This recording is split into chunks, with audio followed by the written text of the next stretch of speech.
Right. Sorry about that. Yeah, so in order to address these deficiencies, our proposed revitalization at 116 Norfolk will convert all of these congregate apartments to private studio apartments, which will have their own kitchens and bathrooms, as well as to construct an addition to bring the total number of apartments on site to 62 apartments. We'll also be partnering with Elliott Community Human Services to provide 4 full-time on-site case managers so that supportive services will be available but not mandatory for all residents, both returning and new. All current residents have the right to return. So during construction, residents will be relocating to other apartments throughout CHA's portfolio. And after construction, they'll have the right to return to 116 Norfolk, or if they wish, they can stay at the other CHA unit that they moved into during construction. Intake for the remaining units at 116 Norfolk will come from the Cambridge Coordinated Assessment Network, or CCAN, list of people experiencing homelessness in Cambridge. So as you know from recent Boston Globe articles, as well as likely your daily experience, homelessness is growing in Cambridge, and the CCAN waitlist shows more than 1,500 people experiencing homelessness.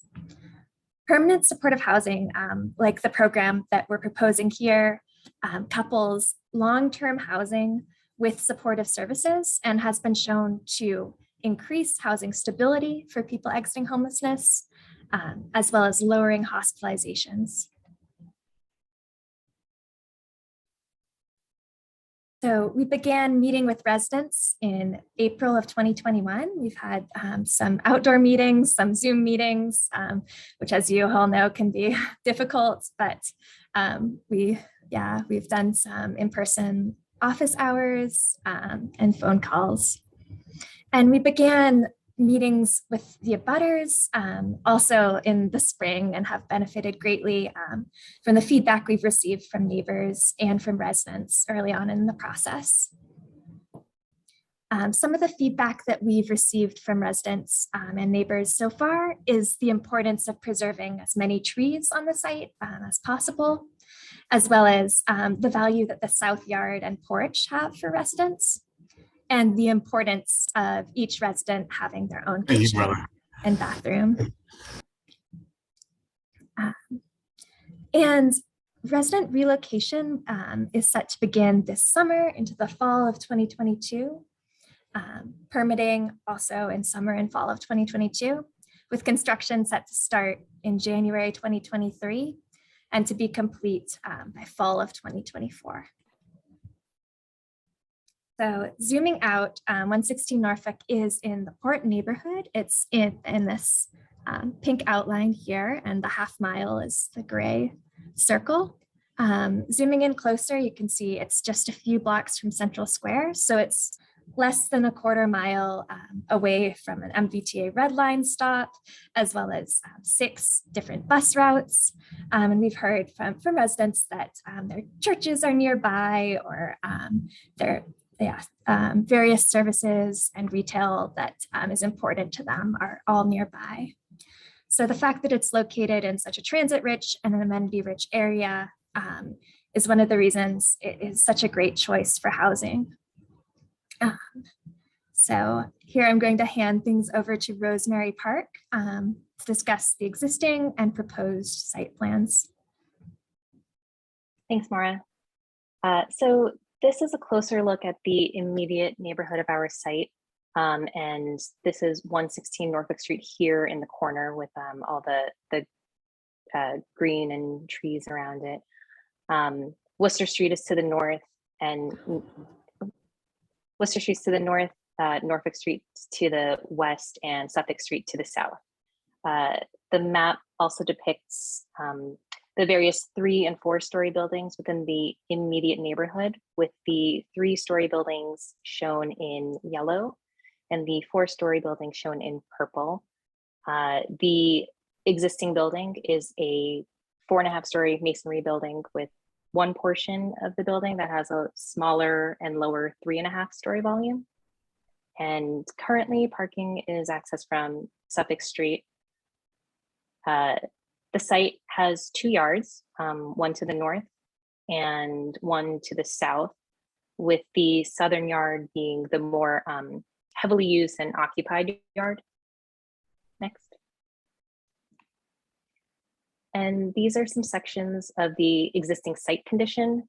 At the top, you have the north-south section, which cuts through Worcester Street and Suffolk Street and through the 4-story portion of the building. And below that section is the east-west section, which cuts through Norfolk Street and both the 3- and 4-story volumes of the building. And you can see that the 4-story volume of the existing building is at about 54 feet tall, and the lower 3-story volume is 43 feet tall. And the next few slides are of some context photographs of the neighborhood. And you can see that the immediate neighborhood is primarily residential, as is our existing building, with many of the buildings being 3 or 4 stories tall. Next. Again, some more buildings along Norfolk Street. You can see St. Mary's Church across the way. Next.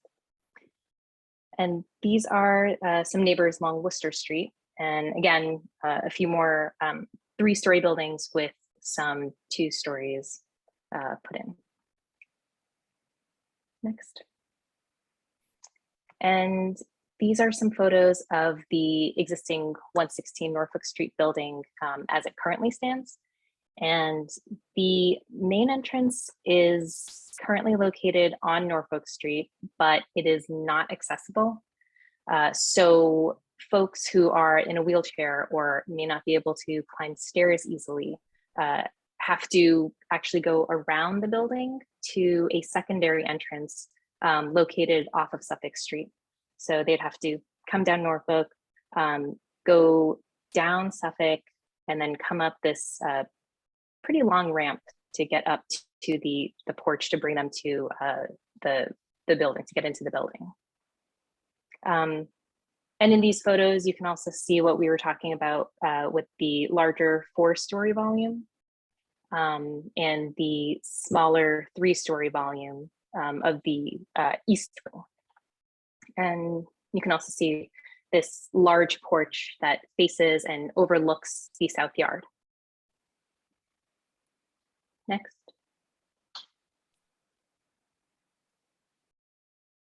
These are some photos of the yards to the northeast and to the south. Next.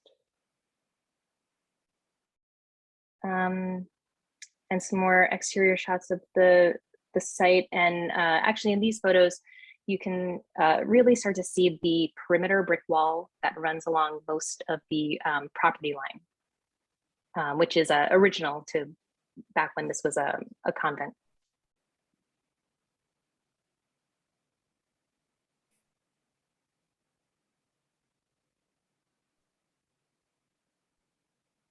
I think he went backwards more.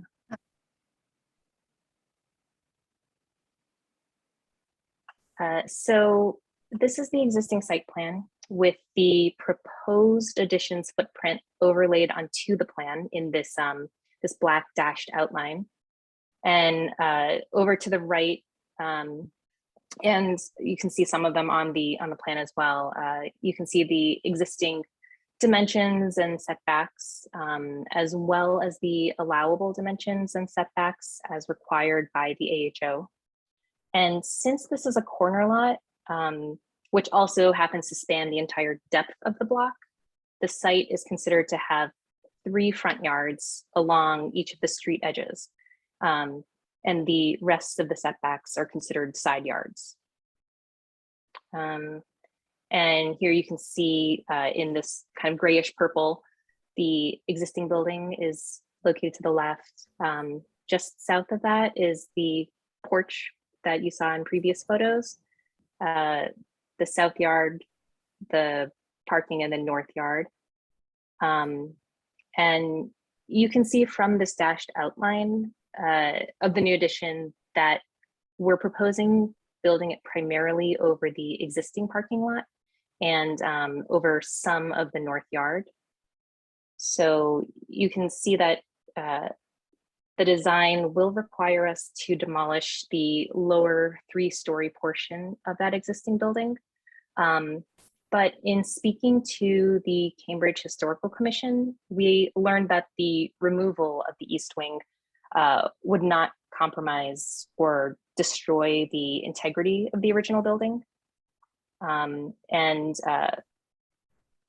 The reasons, some of the biggest drivers in locating the addition here was so that we could keep as many existing trees as possible, as well as keep the south yard as open as possible.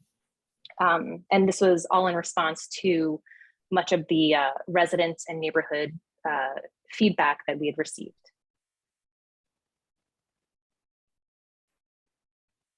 And this is the new proposed site plan, where you can see that the 3-story volume of the existing building has been removed, and the light blue is the massing of the new 3-story addition that we'll be putting in here.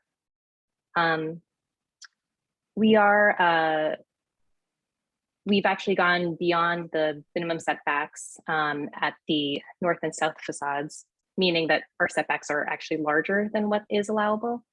And where it was doable, we pulled back the addition as much as we could from the street. And you can see the dimensions, the proposed dimensions over in the column to the right. The proposed FAR is at 1.71, which is significantly lower than the 2.0 that the AHO would allow us. And the site has an open area ratio of about 48%. So, and the footprint and the massing of this design actually, it attempts to divide the impact of the addition between Worcester and Suffolk streets, so as to not overwhelm either street with too much building. And you'll notice that the width and proportions of the addition's facades along those streets are actually similar to the remaining portion of the building, which is also a proportion that's frequently seen throughout this neighborhood.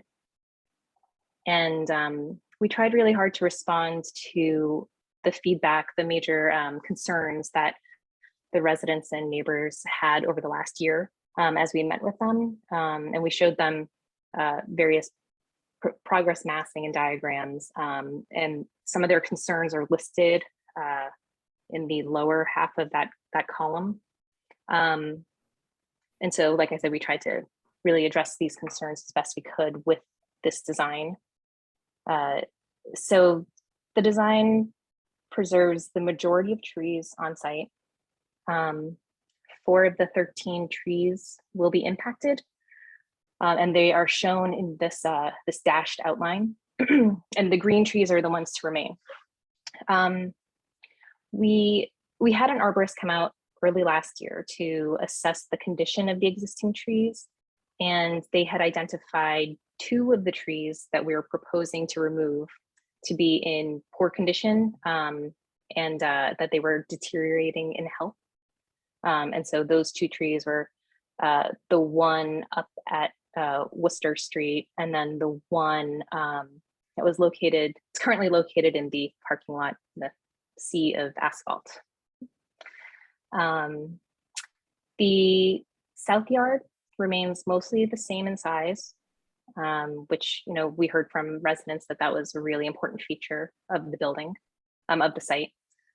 And the north yard, we will landscape around there, because currently it's really just empty. But we do plan on keeping all those, the majority of those trees. We also heard that the south porch was important to residents. So it will remain where it is. We will cut it back a little bit to provide a new fully accessible entrance right in the middle, in between our addition and the existing building, where that little black triangle is located. But we do have plans to retain as much of the porch as possible and repair where it needs to be repaired. The building will also have an outdoor terrace to the north in between the existing building and the addition. And the plan is to have some tables and chairs out here.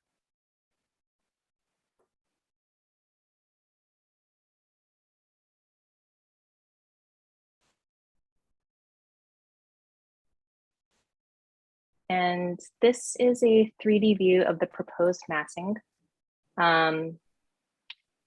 The addition will be 1 floor shorter than the existing building. So it'll be 3 stories above grade, whereas the existing portion of the building that is to remain has 4 stories. And the height of the addition will not exceed 45 feet from the grade, which is actually very close to the height of the original 3-story volume that we will demolish. And you can see from this image that we plan to keep the existing masonry perimeter site wall mostly intact, but may end up adding a few small openings to create more of a connection between the site and the neighborhood. And this was in response to the residents and neighbors expressing a strong preference to keep the perimeter wall, but also asking for maybe some opportunities to open it up where possible. Next. The next few slides show some shadow studies, and we've looked at how the shadows in the neighborhood currently work throughout the year and at different times of day. And we did the same for our proposed design. And excuse me, the studies were done at the spring equinox, the summer solstice, and the winter solstice. And so while the addition will have some impact on the shadows in the neighborhood, you can see that some of the existing taller structures in the neighborhood already are casting these significant and long shadows throughout the year onto the rest of the area.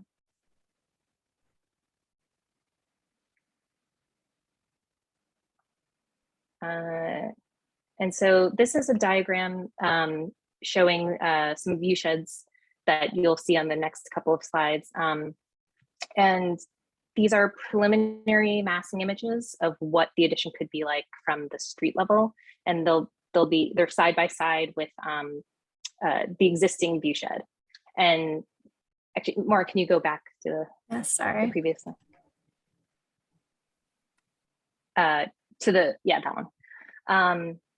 And because we're still focused on the massing and the form of the addition, we haven't yet added windows or facade articulation just yet, but we do plan on having all of that ready for the second AHO meeting. And so this is an idea of what the southwest corner or the corner at Norfolk and Suffolk Street could look like.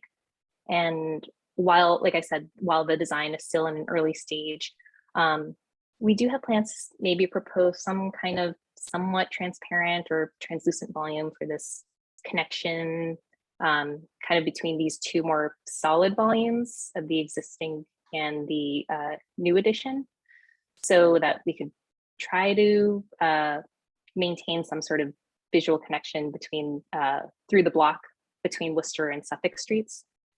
And so the idea is kind of that, you know, the main entrance and maybe the common lounges could be in this more transparent zone, while the residences would all be housed in the more solid and private parts of the building. Next. And this is the view from Worcester Street. And, you know, we're showing some very early, you know, ideas of form and, you know, maybe how the building could step back a little bit, so that you don't have just these, you know, very flat facades that go all the way around. And I do want to state that we don't view the Worcester Street elevation as the back of the building, the quote unquote back. We do plan on treating this facade in a similar fashion to the Suffolk Street facade, since this elevation also does face the street and is also a very important part of the building. Next. So our next meeting is going to be in March. We don't yet have a date, but we'll be going deeper into the design, discussing landscape, facade, and material, as well as supportive surfaces. So I'd like to open it up to questions now. And before I do, I just want to make sure everyone knows these are still preliminary designs. So we really appreciate your feedback on them and on what you would like to see as we further these designs. So if I don't see any questions in the chat right now. So if someone does, oh, I see Jeffrey's hand. Hi, can you hear me? Yes, I can. I'm in the dark over here, though.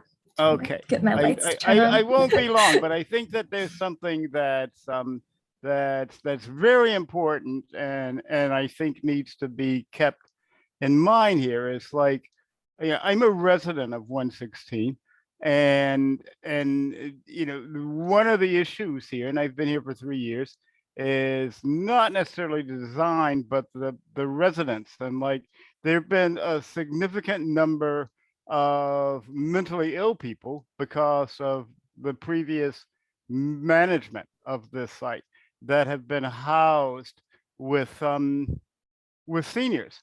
And I've been very vocal and very outspoken against that partnership. You should know that I'm not against this project. And I think this is wonderful. I think that what Maura and Tim are doing has instituted or reinstituted some faith and some competency in terms of like what's happening in local government. And I sent out a statement earlier today. I don't know if Maura got it yet, but I sent it out.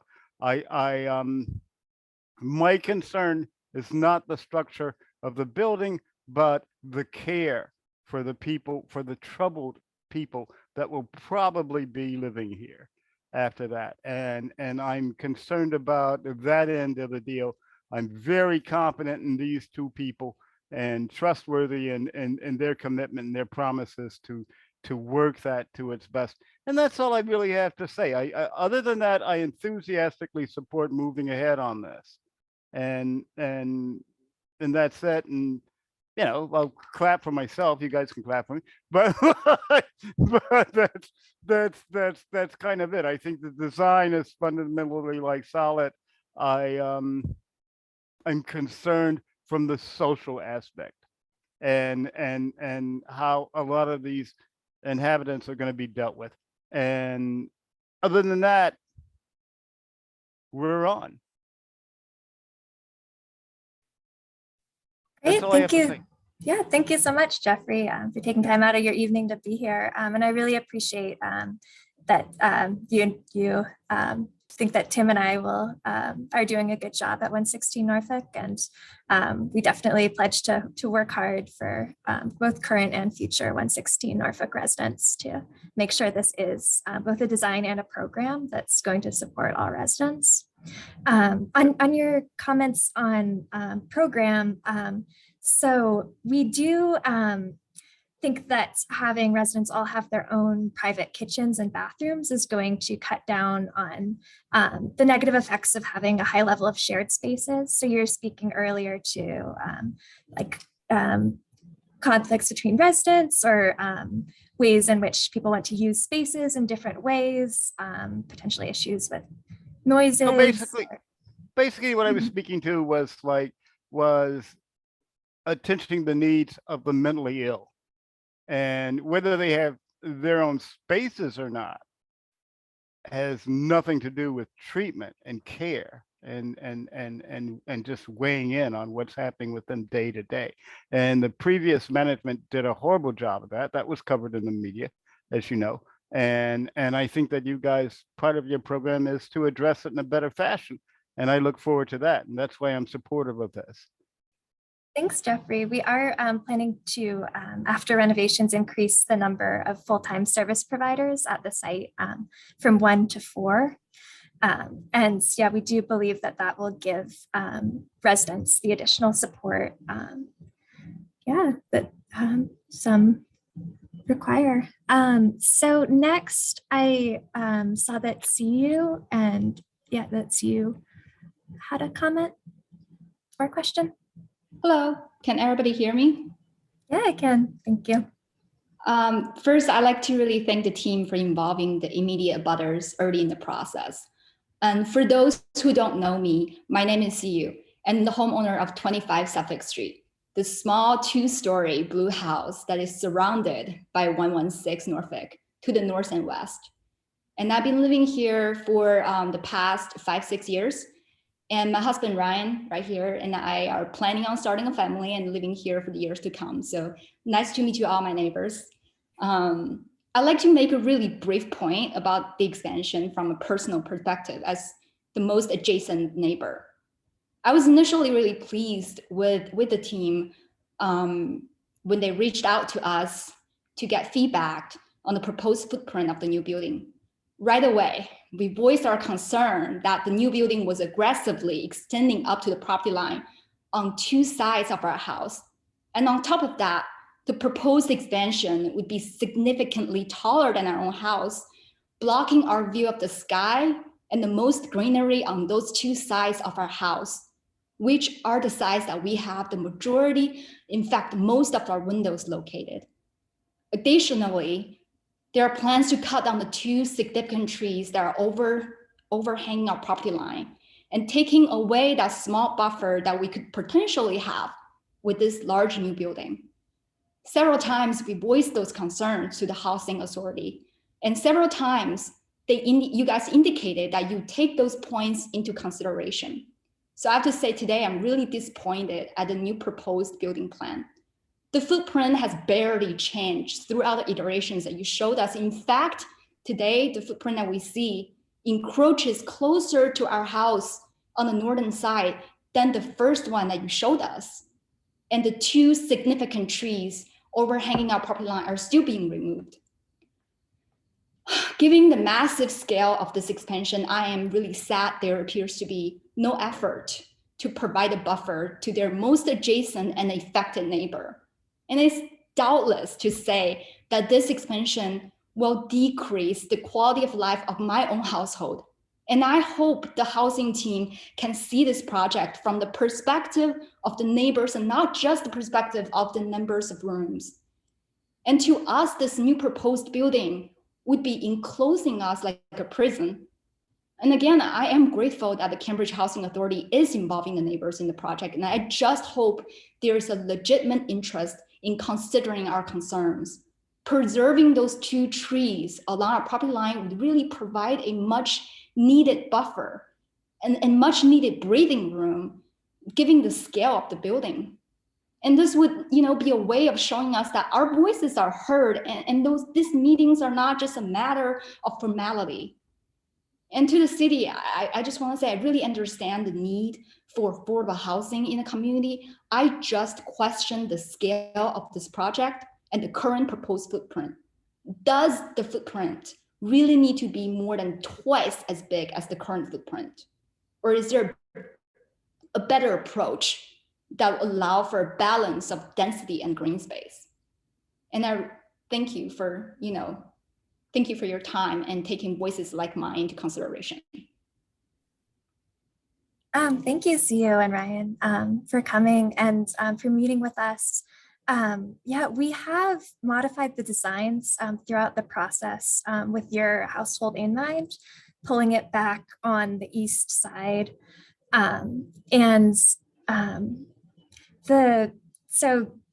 lot currently does have a very large undeveloped area to it. So even with this addition, the FAR is going to be significantly below what would be allowed under the AHO, as well as the open space is going to be 48% of the lot still.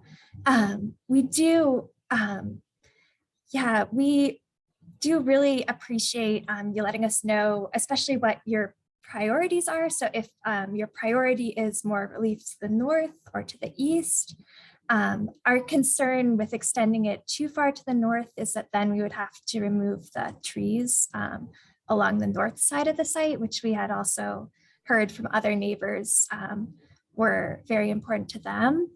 So we were trying to balance the needs of neighbors to different sides of the property by having it extend partially to the north and then partially to the area that's currently parking. Thank you. And I just want to point out, you're correct that the FAR is way under what is allowed to be built. And I just want to say, just because something is allowed by law, it doesn't mean it's the right thing for the community. And I believe the goal of this kind of development is to create a diverse and mutually beneficial community. And in my opinion, what is showing currently is still a long way from there. And also, I just want to point out, I mean, I'm really glad we're preserving as much trees as possible right now, but it doesn't have to be this tree versus that tree kind of solution. Let me just reiterate that, like, the building footprint has expanded to the point that it's twice as big as the original building. There's always the option of cutting back even more, giving a little breathing space between our little blue house, your most adjacent and most affected neighbor, and this massive building. Even though it keeps saying that's like 3-story, but let's be honest, it's 45 feet. And if you put that against our building, it's a massive monster.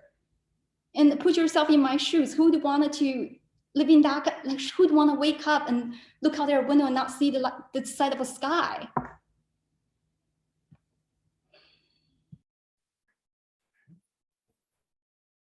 Yeah, thanks, you. So for the reason why we're aiming for 62 units at the site was the number of units that would allow us to have the social services that we really feel that 116 Norfolk needs to succeed. There currently are more than 1,500 people experiencing homelessness in Cambridge, and there is a great need to add more apartments for people exiting homelessness. And we do want to balance that with taking into account the needs of neighbors. Thank you for coming and for expressing the effect that the project as proposed would have on your house. Thank you. So let's go to David next.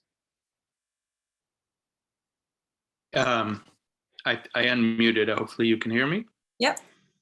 Hi, thank you for this meeting and all the meetings we've had so far.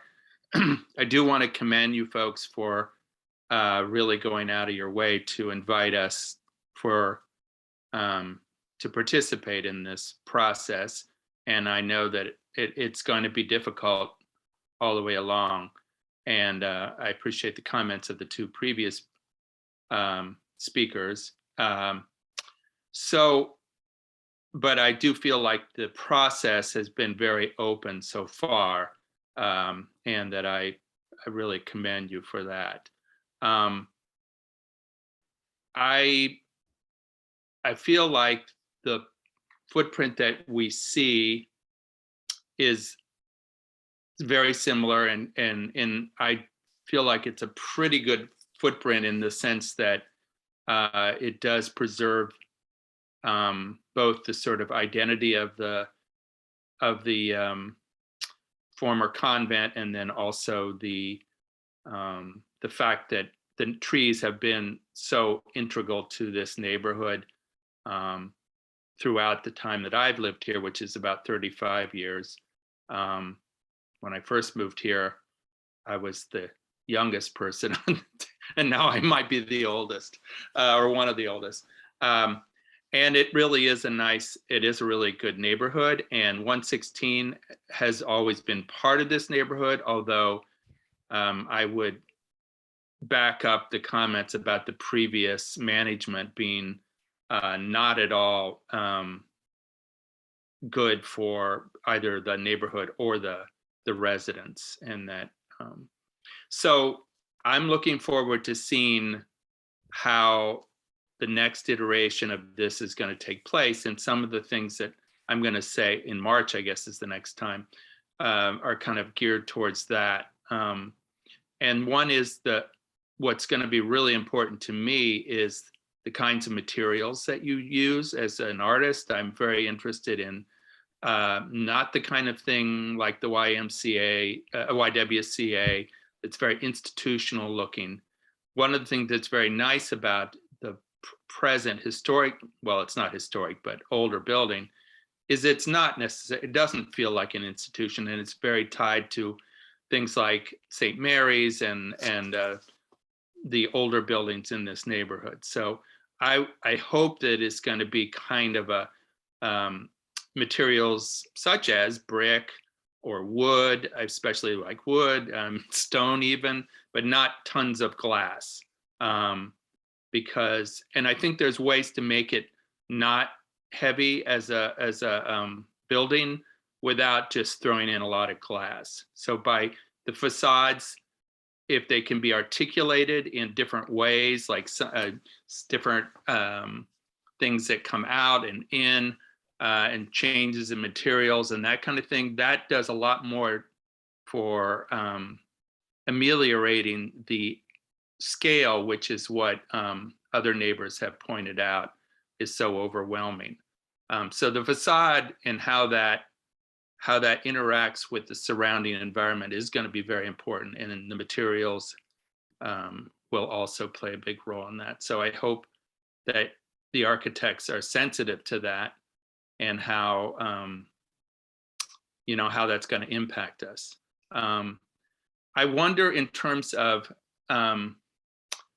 what the previous speaker was talking about, if there's a way to, if the trees that are on the border of her property if they can't be preserved. I mean, one of them I don't think is in very good shape, but maybe they can be, there can be other things that will help with that. Maybe setbacks on the upper, if it steps back at higher levels.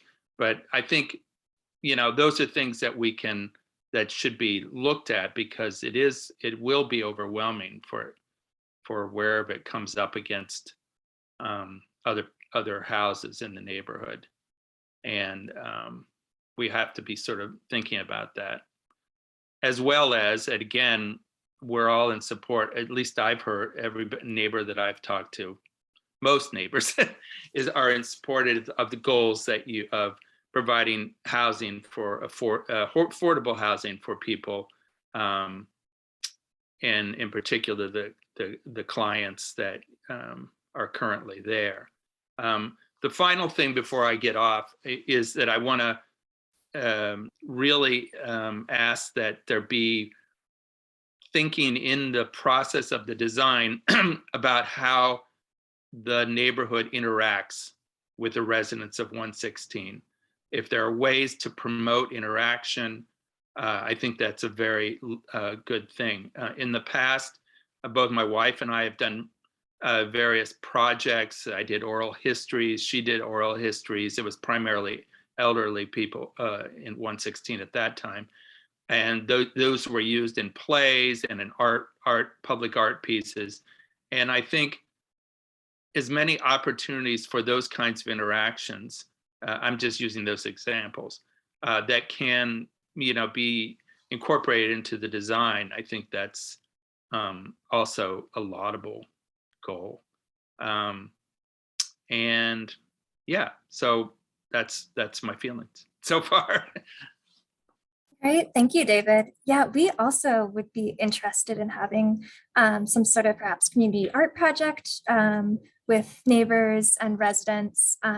So yeah, we also agree that having some sort of neighborhood interaction, community coming together would be ideal for the site. And I think it ties in somewhat with Kim's comment in the chat about whether there's a plan for the green space to be accessible to the neighborhood and what that would look like. So it's partially a programming question too, but we could look at, whether we could have a community cookout in the green space, something that would invite neighbors in to allow neighbors to get to know one another. And thank you, David, also for your comments on the materials. To your comment on glass, so I know that and again, these are very preliminary, what we're showing now, but I know that we did show a glass like curtain wall between the addition of the building and the current existing building. Was that, so were you responding to that as too much glass, or? No, Okay. I was talking about what we don't know yet. Oh, okay. To come. I mean, obviously small amounts of glass are great, fine. It's just when it becomes an overwhelming kind of institutional statement. I don't want to point to other buildings, but I think we know what we're talking about. I mean, the Y WCA building is fine for where it is, but something like that would not be appropriate on Suffolk and Worcester Streets, I don't think. So that's what I'm referring to. No, bits and pieces, but as many different kinds of articulations is what makes it more interesting. And I feel like different articulations in different areas will really enhance the feeling of interaction that's not overwhelming and just sort of in your face, what we've been sort of worried, people have been worried about. Yeah, and we know that this is a place for people to live, so huge expanses of glass are probably not going to be welcome for residents or anybody. But yeah, we are really early on in the process of, we have not selected materials yet, so we'll keep your words in mind as we move forward into that process. And in our March meeting, we'll have some materials that we can present, potential materials, and get some feedback on that as well. But yeah, I do want to reiterate, this is still, that this design still has potential to change, and we'll be looking at ways to use earlier comments to pull back the footprint, as well as we look at the materials. We're going to keep neighbor and resident feedback at the forefront of our minds. So Lee Ferris asked the length of the meeting. So the length of the meeting essentially is as long as you all have questions. So I made this meeting originally until 8, but if we've addressed all the questions before then, we can end early. But if we haven't addressed all the questions at 8, I'm happy to stay later. And I do see some hands now. Well, Maura, there are some questions in the chat. Okay. So if we could, I want to note also that Emma Lubin, David gave your comment a +1. So we've made notes of that, that she echoes a lot of the sentiments in your comments, especially around materials and aesthetics. Maura, there's a question from Jeff about are shadow studies available? And so can you pull up the slides again and we can quickly look at those? But then Jeff also, if you want to leave your email in the chat, we can email them to you after the meeting as well. And we will post these slides on CHA's website as well. But let's go to the shadow studies quickly. Yeah. And Rosemary, if you could talk through the shadow studies when Maura pulls them up.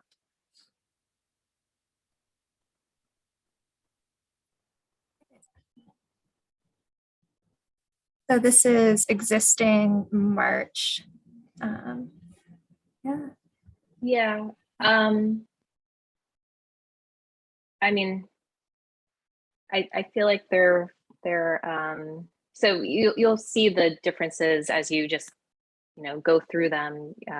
You can see the shadows at different times of day, and then so this is the existing one, and then the next one showing the proposed, and then so that's for spring, which would also be similar to fall. And then after that is the June, the summer solstice, the existing here, and then the proposed again here. And then winter, which is already in this neighborhood is already in shadow in the winter, and when our new addition is put in,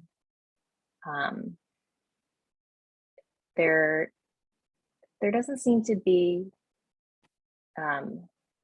as big an impact on the neighborhood shadows in the winter. I think mostly because of the fact that there are already tall buildings here to the south and to the west. I mean, I'm not sure what else, what other questions people had about the shadows. Yeah, I also saw a comment from Lee Ferris in the chat that asked if we could use the emails from registration to email everyone. So I can email everyone, and I can send the slides and the shadow study. And if there's anything else that people would like to see emailed to you, let me know.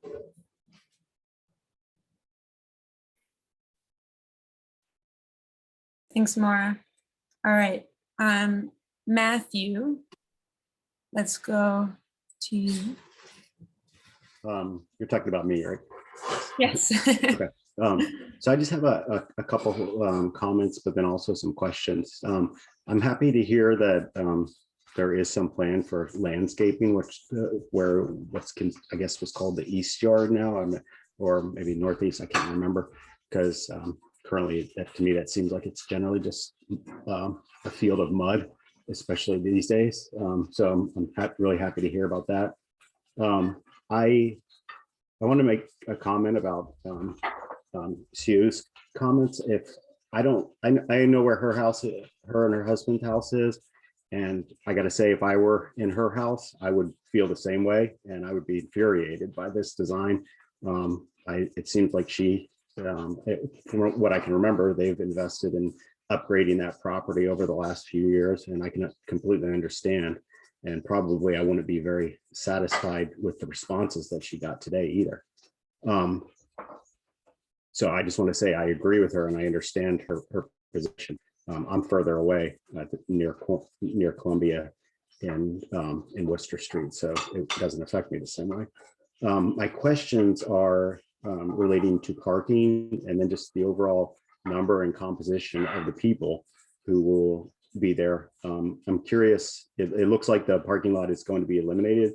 I'm curious if there's going to be any, it doesn't seem like there's a lot of parking there generally now, but probably I would assume there would be some more parking with additional residents. And is that going to be addressed in some way? And then my second question just relates to, I'm just curious to better understand like the actual number and composition of the people who will be there compared to how it is now. Like, I understand that it's something like 32 units now, or and it will be 62. Does that basically mean it goes from 32 to 62 residents, or does it go from 32 and then the units will hold multiple people, so it's going to go to 100 something residents? And then in addition, will the kind of the breakdown of the people who are there be similar? Like, I think you said it's 85% older residents.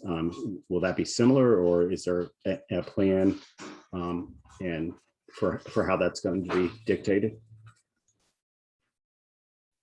Thank you, Matthew. And yeah, we will be looking at revisiting the footprint. And thank you for your points on landscaping as well. Well, we have heard from some residents who use the north yard and like sitting under a shade tree there. The majority of residents are using the south yard right now because the north yard, yeah, is pretty shady and colder, and we think that some landscaping would make it a much more functional space. Yeah, thank you. So for parking, we weren't able to locate any parking off street at the site. So as Rosemary was saying earlier, since the site has frontage on 3 streets, there is no area where we could place parking as of right without taking out a significant amount of trees. So the residents of the building currently, very few own cars, and the future resident population is a population that's also unlikely to be car owners. But we will be developing a transportation management plan. and looking into possibilities for pickup drop-off space, as well as potential off-site staff parking. Yeah, thank you. I hope that addressed. And Andy Nash asked if we can rent parking spaces from the lot directly across Norfolk. That's something that we could look into. Thanks, Andy. Matthew, you also asked about the number of people in the composition. So right now there are 37 of these SRO units, so these like congregate shared living units. So that's 37 individuals, and then there's one concierge unit. So there's 38 individuals who live at the property. And after construction, we're proposing 62 apartments. They're all studios for individuals. So going from 38 individuals to 62. Yeah. Sorry, I didn't address that part of the question. Thanks, Claire, for stepping in. So I think Helen has had her hand up for a while now. Helen Brown Bryant. Hi, thank you. So a couple of things. One, my brother currently lives at 116. My brother was not formerly homeless. He is developmentally, well, has a traumatic brain injury, so he's a disabled person. And as a building, he was in his 50s before he could ever live alone. And so the importance of that type of housing can't be overstated. One of my concerns, I listened to the concern about people who are so close, but that the building will be such that it really fits the neighborhood. And hearing that it's going from 38 to 62, it's great to have more people, but I echo Jeffrey's concerns because, you know, I'm concerned about how people with disabilities are going to do if this turns into some huge place that doesn't foster community. And that's a real concern of mine. The fact that it is a small enough community that people know each other, that people go from and can address concerns to each other. I'm just wondering how much thought has gone into why it's this number. Is it we just doubling it because we want to double it? I'm all for more availability. We waited 5 years before my brother, no, about 3 years before before the apartment came available for him. So I'm not down on expansion.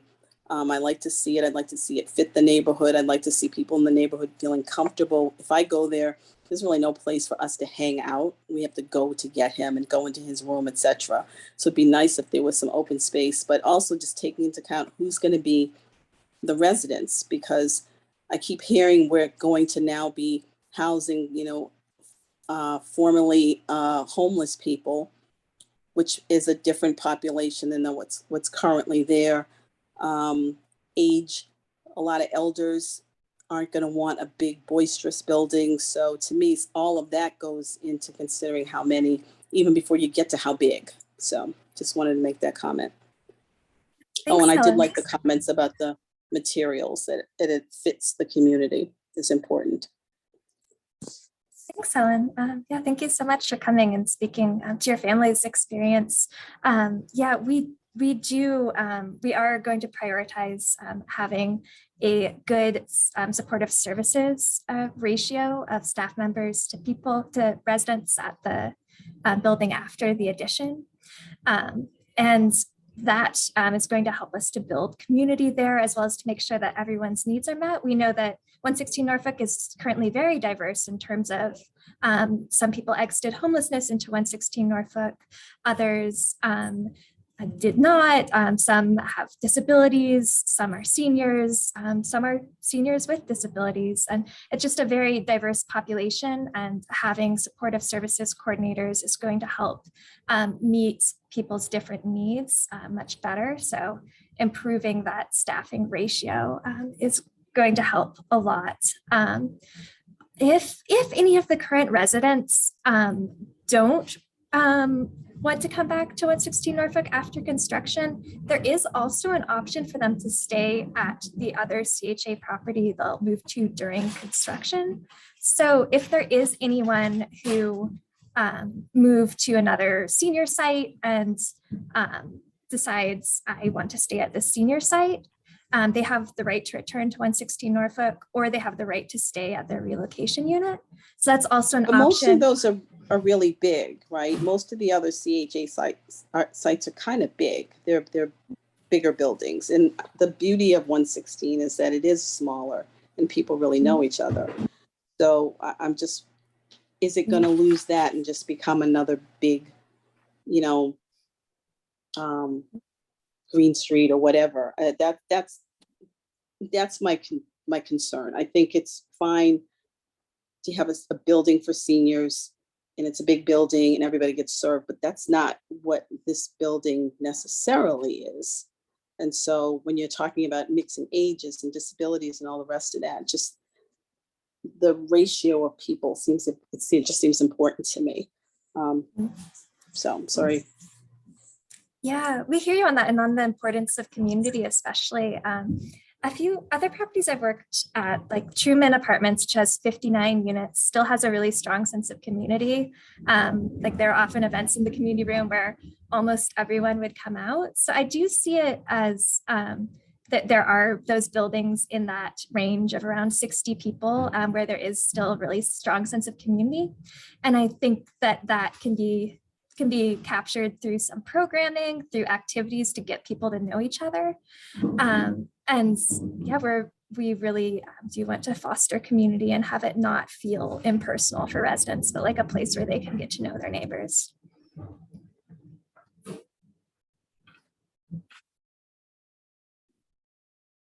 Yeah, I'm sorry, were there any parts of your earlier question I didn't address, Helen? Okay, great. Yeah, again, thank you so much for coming. Oops, sorry.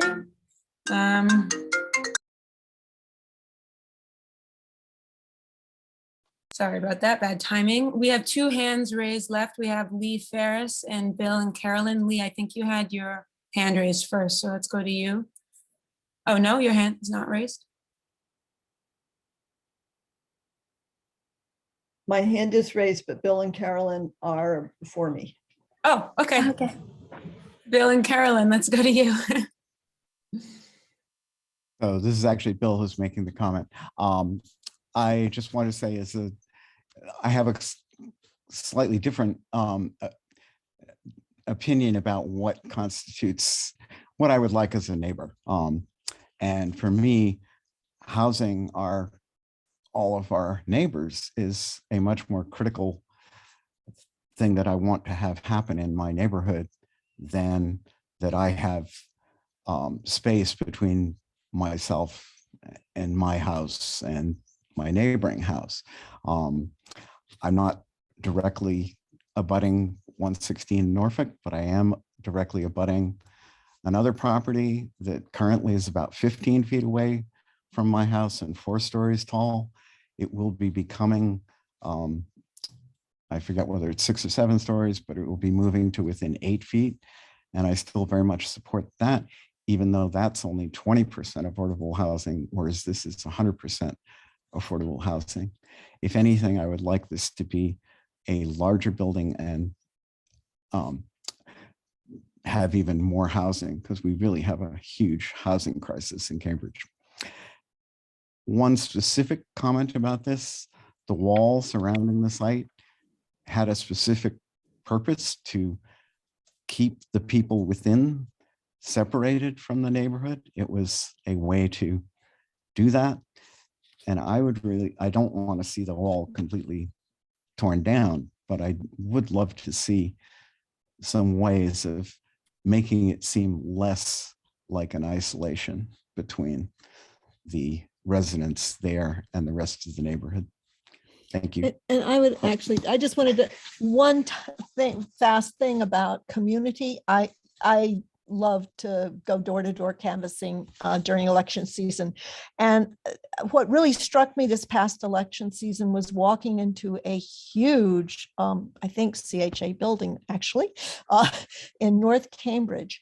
And it was just, it was alive with activity and vibrancy. And it was really clear there was this after school program. I mean, these were families, not yeah, so there were families, and kids certainly can make a place vibrant. But I do think programming makes a huge difference when a building has programming. It can, it can bring the community together and create community, even if it's, I think this building, I don't know how many apartments, but it was huge, and yet felt very much like I was walking into a village. Thanks, Bill and Carolyn. Yeah, thank you so much. And to Bill's point about the wall, so we have heard conflicting things about the wall. So it was originally, as Bill mentioned, it was built as part of the convent. And so as part of a convent, it was to keep nuns private and cloistered so that they're not seen from the outside world. And we know that today we don't have nuns living at 116 Norfolk. We have people who want to interact with the neighborhood and want to be more friendly with neighbors. And so we're trying to balance keeping elements of history at the site. So respecting that this was once a convent, and it is nice to walk through Cambridge and see elements of the past, but also we want it to be functional for residents and neighbors today. So we're looking at ways we can keep some of the wall, but perhaps create more openings in it. And that's something I'm really interested in feedback from the neighborhood about. Yeah, thank you. I'm probably one of the few people old enough to remember when it was a convent when I was little. The wall wasn't that high that I remember, and we used to sit on that wall, and they made it higher because to hide the nuns. People would throw balls over, all kinds of crazy stuff. And so that's how the wall got as high as it did, with the wood stuff that's on it. That wasn't always there. I agree with Bill. It'd be nice if it were lower, that people could actually sit on it like you used to be able to. But. Okay. Yeah, it's great to hear the lower wall would be appreciated. Yeah, so Lee, did you have a question or comment? I wanted to follow up on a comment that Andy Nash made, that I was wondering the same thing, which is she asked, had it been considered to have a smaller footprint, but have the building be 4 stories rather than 3, and that maybe that would be a way to help CU's situation. And like Matthew, I feel like I totally want there to be more affordable housing. And I know that this housing is very much needed, but I also feel sympathy for CU. If that was my home, I would be not too happy either. And the fact that Bill and Carolyn are fine doesn't mean that CU is fine. So since she's not fine, I think it's really important to try to figure out how to deal with that. And like Matthew, I think you guys have not tonight been very responsive to the concerns. So go back to Andy's question about pushing the footprint back on that side near their house and going taller. Thank you. Oh, I'll also on the wall that I like there being a wall, but I would like the wood stuff to go away. And I'd like maybe another door or 2 into the wall on each side. I'm done. Thanks. Thanks, Lee. So under the affordable housing overlay, there is a max on the height. And so there is no way under the affordable housing overlay to go any taller and be able to reach the 60 to 62 units with, by shrinking the footprint and going taller. It's important for the housing authority to go under the affordable housing overlay, because the affordable housing overlay allows the project to move forward with certainty. We've had a lot of issues in the past. Cheryl Ann's place, or the one in Central Square that we've referenced as an example, that have been delayed for years because they've been tied up in legal battles and appeals by going through the comprehensive permit process, for example. So it is important, given the number of people on the wait list and the housing crisis that we've all acknowledged here tonight, to move forward with certainty With that said, we are going through the affordable housing overlay process on another project in North Cambridge, and there's been a handful of projects in Cambridge now that are, none of us have completed it, but there's been 3 of us who are going through it. And though it's an as of right process, we found it to be a really robust process. There's a lot of design feedback that comes in from neighbors, that comes in through the city and gets incorporated through the project. So we see it as a way to move forward with certainty, but not so much going forward and saying, okay, we don't need to take anything into account, any considerations and any feedback into account. It's been a difficult process to move forward or move through so far, but a very fruitful process. And it's important for us to move forward with certainty. Great. Thanks, Clara. So I see Gerald's hand up.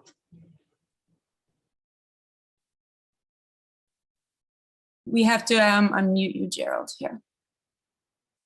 Do you see, we can't hear you yet. You turn, yes. Oh, great.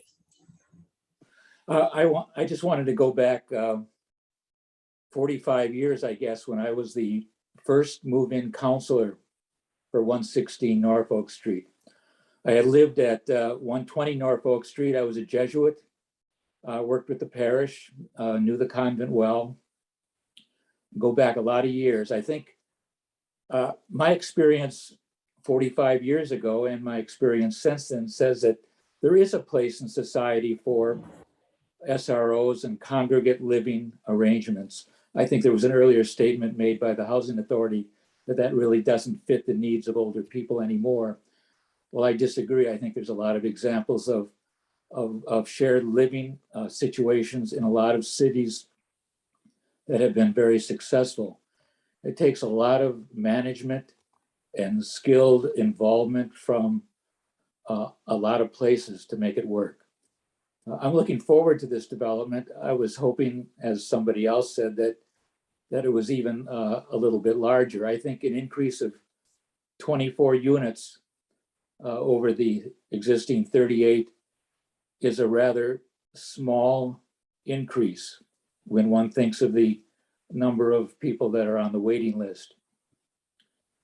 I really sympathize a lot with the folks in the little blue house. I knew the former owners very well. I used to go up those steps and sit on the back porch and kind of overlook the current facility. It must be shocking to the two of you because you had really a very large open space next to your house. So I can imagine the shock that the change is. I've often wondered, though, to what extent must we accommodate people who have had a tremendous advantage in open space to one that's very similar to what many of us currently have in the city. I know I have, I live in a fairly small workers' cottage on Elm Street now, and I have houses on 2 sides that have built within probably 6 inches of the property line, which leaves them probably 3 feet from my house. So I just don't know to what a degree we have to accommodate. To me, it seems as though the Housing Authority has been really trying hard to accommodate people. And I think one of the things that the Housing Authority has had to deal with around the city is the people who love their trees. And I get a sense that people often love trees more than they care about the people who have no place to live.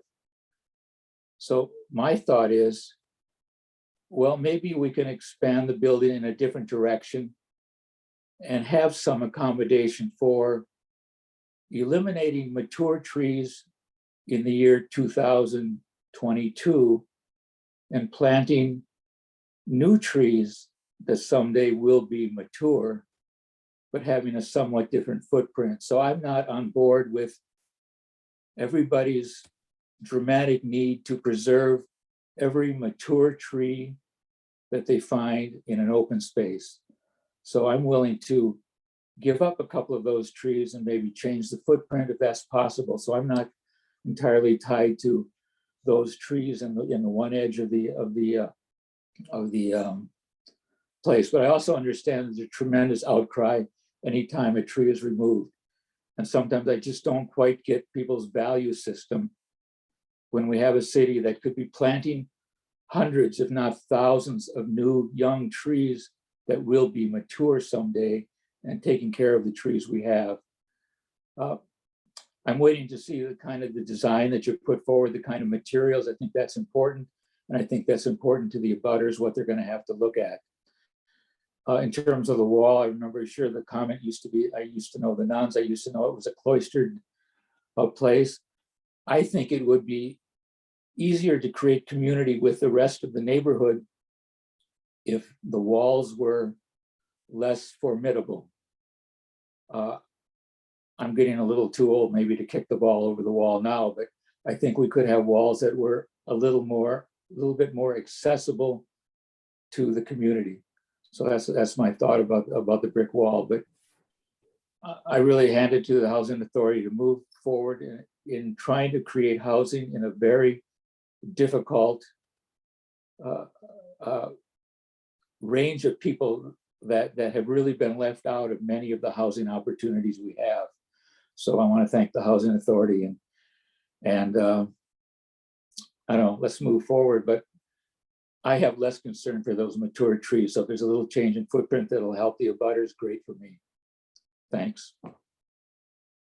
Gerald, and I didn't want to imply in my comments earlier that single room occupancy is a defunct form or anything like that. I know I personally live with a lot of people and I love it.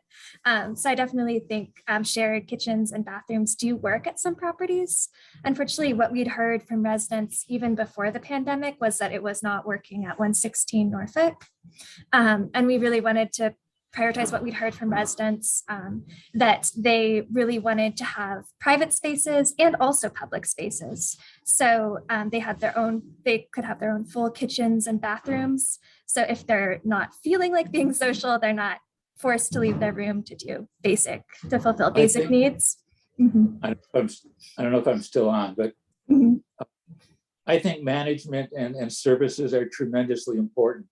We live in a society that so demands our personal space that we want our own kitchen. We want, I have to live with, my lovely wife. I had a child. I wanted my own space in my own kitchen. So I have an understanding of what society kind of pushes us towards. So I think in the United States of today, it's really difficult to create an environment for shared space, but I think many cities have done it. I think your opening line that you had printed somewhere suggested that it's SRO's congregate living is no longer appropriate.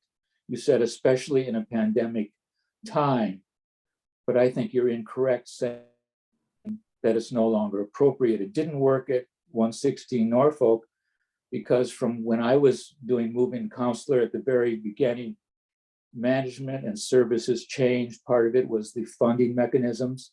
Part of it was the group itself. So, I think there were a lot of issues why it didn't work.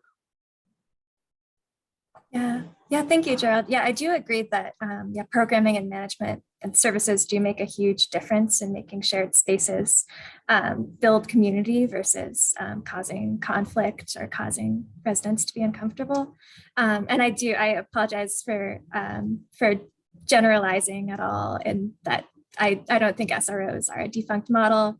It just was not working for 116. And that was what we've been hearing from residents, is that they wanted the opportunity to have both public spaces like lounges, common areas that they can use together, and then also have the option of a private apartment.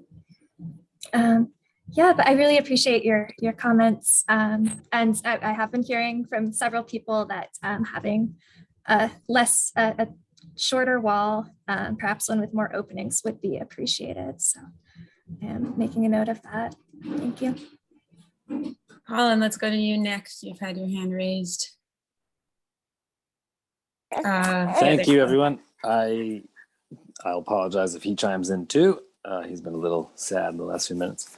So first, I want to say that I agree with those who've commented that I really have appreciated the early involvement from CHA asking for like opinions from the neighborhood. I'm a direct abutter too.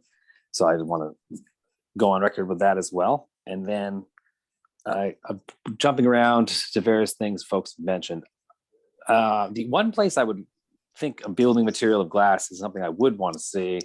I was thinking about the area of the building that's being potentially removed in the middle to connect a new building with the old, where I imagine there'll be perhaps the stairs or elevator or common spaces. You know, I can imagine using more see-through materials there to sort of allow, you know, you just still see through to some extent from Norfolk to Suffolk. I'm sorry, I should say Worcester to Suffolk or Suffolk to Worcester, but not that I'm per se attached to that idea, but it is a place I can imagine it. But I do second the idea of, you know, varied things, the design to make it look, you know, visually interesting and match the varying aspects of the neighborhood. Connecting what Gerald was just saying with the very beginning, what Jeffrey was saying. I mean, I've lived here only 11 years, which is short compared to many, even though it does feel not short to me.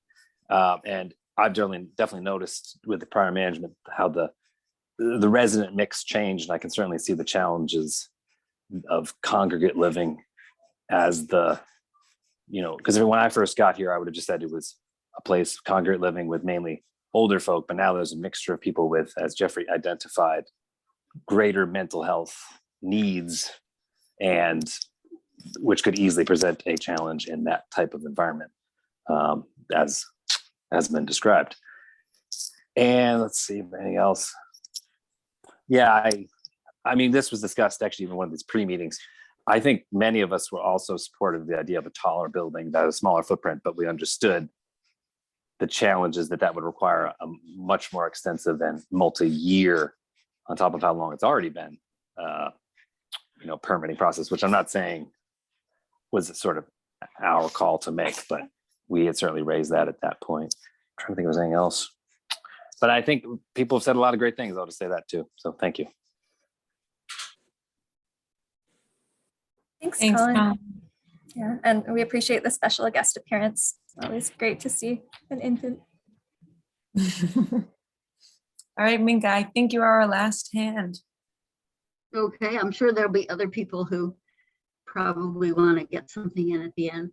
So remember how you started by talking about that there was a housing crisis. That's one piece of information that sort of guides my questions.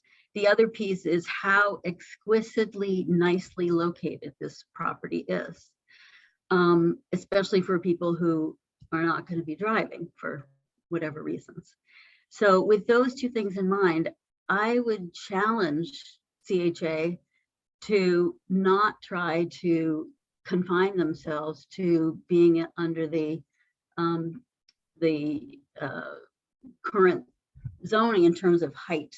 I would say you've heard, if you look at the shadow studies, having 4 stories right on Norfolk Street is not going to be as detrimental as pushing back the mass towards 25 Suffolk and then whoever is on the Worcester Street side. So I think you have to rethink the footprint, and it needs to be smaller, and the buildings, especially on a Norfolk, should be taller.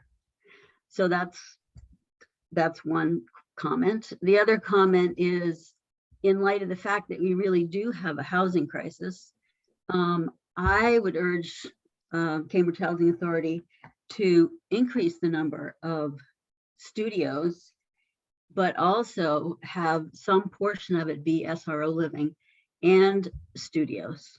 So some people are going to be able to deal with the SRO situation better than others. So having a mix of the two, especially since you're going to have 2 kind of buildings, the old and the new there, might be easy to separate them based on that. Another comment is, I think you're confining yourself and limiting what you can do on the property by keeping that wall. I mean, that wall was designed way back when to provide exactly what you don't want now, which is a barrier to the neighborhood. So I would say, I was going to say Mr. Gorbachev, but you know, take down the wall. I don't think it really adds much. You know, you can have references in what's built, you know, do references to the wall as you're rebuilding. But again, I think you're limiting your redevelopment of that very large parcel. It's like 2,700 square feet. You're limiting yourself by trying to fit under the HOA and also keeping the wall in place. So the third or the fifth, I don't know what number this is, comment is that you can't have no parking. You know, this like doing a traffic transportation management thing, it doesn't really work. So as you've heard many people say, and you've said yourself, there's going to be a ratio of staff to residents, and those people are going to drive. So they're also going to have visitors. They're not all going to have a visitor parking pass to park on the street. You're not going to be able to rent from Norfolk across the other side, even though it looks like there's a lot of available parking, and that's because of another archaic Cambridge zoning law, but you won't be able to rent those spaces legally. So you have to figure out how to put parking, at least 5 spots on that parcel. Thanks, Minka. That's it. Yeah, thank you for your comments. So on the wall, that's something that we'll also revisit with the Cambridge Historic Commission, because in our early conversations with them, they had noted that since it is a historic element from the original construction, it would be good to keep at least part of the wall. But we are taking into account that we've heard from several people, reduce it, create openings in it, or even take it away entirely. So yeah, we definitely appreciate all the feedback on the wall.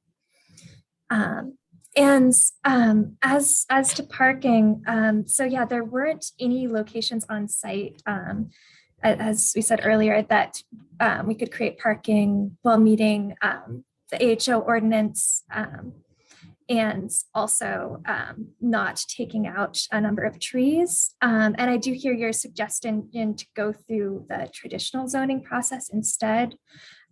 We have many residents who are eager to have us start these renovations already and finish them soon. So we are reticent to go into what could turn into a multi-year process, but we will consider that, as well as all the other elements that we heard tonight about reducing footprints, what we heard about the wall and materials. We will take all of this into consideration and use it to formulate some new designs when we come back in March. Can I just say one thing about that? I understand how people, you know, don't want to be in the swing spaces for too long. And they want to come back to their homes as quickly as possible. But we're thinking about, you're going to be building something that's going to be there for hopefully 100 years. So if it takes another couple of years to get something that really fits the needs better, then I would say that's a trade-off that should be made. It's really a serious housing crisis. I'm sure everybody knows that, but you know, you have an opportunity to make a dent, a small dent, but a dent. Thanks, Minka. Yeah, we do want to balance the needs of our current residents and also acknowledge that we do have 21,000 people on our waiting list. And as you said, it is a housing crisis. I do see a hand from Esther.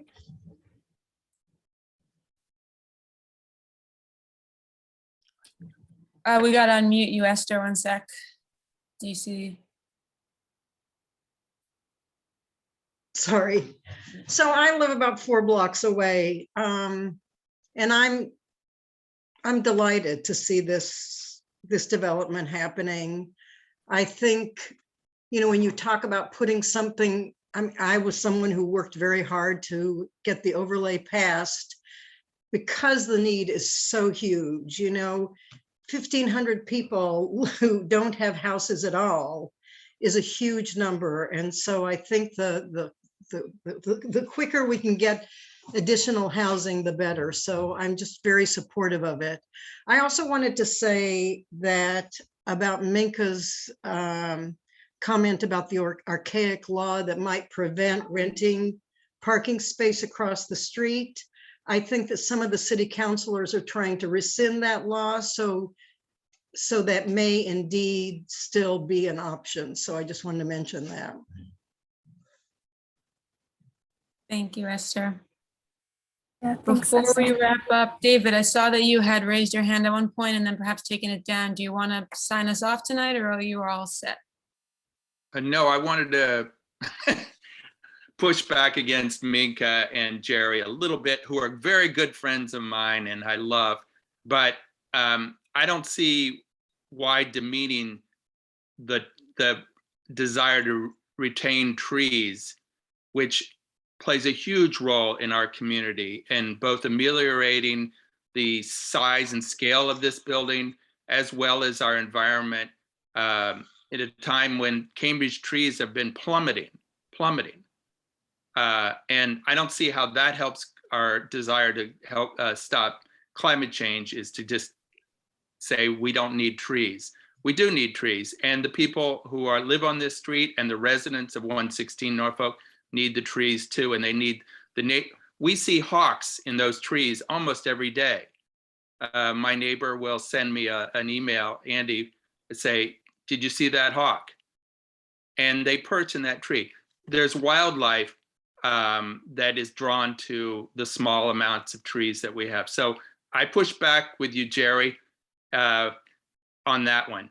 I don't care about parking, and I park on this street. I don't have my own parking, and I have to struggle. I'm often, trying to find parking spaces. But if not having parking allows more residents to live in this building and us to preserve the trees, then I'm willing to struggle with parking. It's just not the most important value. And also, hopefully, we're all going to be driving less in the future, and that, this is looking forward, not backwards. So I'm and then here's the third point, the wall. I'm a huge fan of the wall, not because I think it's not about, but when I say I'm a fan of the wall, I don't mean the wooden part that was added on that we were talking about earlier, but it tells us a story. It says it's a story about this place and how it's changed over time. And I like the fact that we can talk about this wall and that we can remember the fact that it was at first a convent, then it was congregate housing, and now it's going to be housing for families as well. And I'm not saying that there can't be more access into it, but I don't think it's the wall that's preventing or isolating the neighbors from the residents of 116. There's lots of places where there isn't a wall or there's a low wall, and you can, easily be invited in. I think using the wall to create spaces and landscaping those spaces that will be used by residents both of the neighborhood but of all, certainly of 116, is a great idea, and will make the space around the development much more inhabitable. But I'm a big fan of at least retaining some sense of the history of that wall. So I'm a big local history buff, as you probably all know, and so I'm all for those little pentimentos of what was in the past being retained. Is really important for building community in the future. Thanks, David. Yeah, and we all are also looking for a design that'll honor both the old and serve the needs of both current and returning residents in the neighborhood. And we have heard trees throughout this process as a priority of many neighbors and residents. So we continue to include trees on the list of neighborhood priorities. Yeah, so are there any other questions? Okay, great. Well, thank you all so much for taking the time out of your evening to come. And we do really appreciate your feedback. We will send the slides to everyone who attended. And feel free to reach out with any questions or comments. Thank you so much. Thanks, everyone. Have a good night.